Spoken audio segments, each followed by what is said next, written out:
crash and burn. Hey everybody. So tonight I am going to be discussing, I think I'll do Stephanie Kaye, sort of the school whore, for a lack of a better term. Even though technically that couldn't be further from the truth, she still was a complete kid who wasn't sleeping with anybody. Okay, it's just a dog, I think. She did give off the whore impression once she decided to grow up a little early and start dressing more mature-like, and basically just she dresses like a hooker. Now, Stephanie Kaye, it's funny because she's one of those characters that you almost forget about because she didn't transition into, yeah, I'm good here. She didn't transition into Degrassi High. After her and Arthur's parents won the lottery, her mom sent her off to some an all-girls school, which kind of made sense because Stephanie Kaye was sort of flying off the handle by the end of it there. I know that her disastrous run as school president it hadn't ended, but it had drawn to its inevitable conclusion of failure because her heart wasn't really in it. She was just doing it to sort of win the popularity of the male population at the school. And then the show, or the story for Stephanie Kaye sort of culminates with her contemplating suicide. And then after that, it's almost like Stephanie Kaye just doesn't exist anymore. She's there, but she's not there. You see her more in the background. And it's more just like, it's almost like the character had to pay a penance for her actions earlier on in the show, which I know is kind of crazy, but I can't think of another way to frame it, because she acted so poorly earlier on that it seems like she did have to sort of like cool her jets somewhat. And I don't know if having the character become suicidal once everything's fallen apart, her and Vula aren't friends anymore.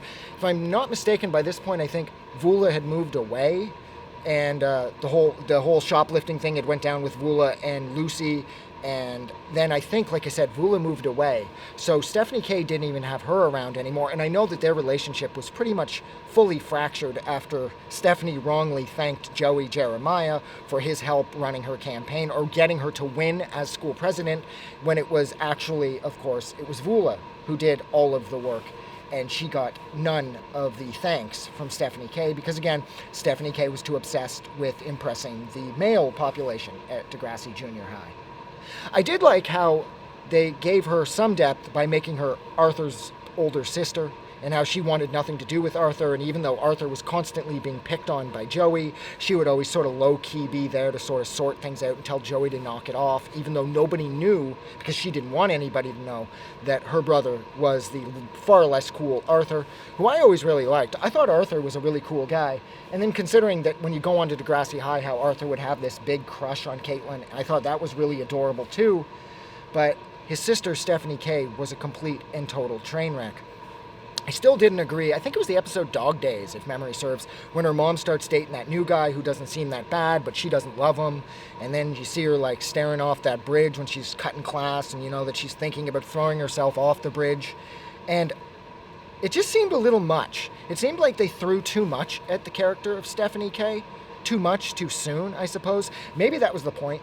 Maybe Stephanie Kaye is supposed to be the cautionary tale where you can't try to do too many adult things at once, because when you do, inevitably it's going to come to a head and everything's going to crash and burn and you're not going to love the outcome.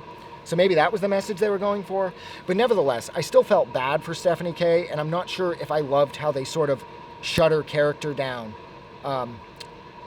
with potential thoughts of suicide. And I did love how she got picked up by that soap opera scumbag, and he takes her to that sleazy motel because he thought she was 16, so he was going to try and have sex with her. And the funny thing is the guy that plays the part, he looks like a Torontonian dude from the 1980s. It's so fitting. And of course, that makes perfect sense because he was from Toronto and this took place in the 80s.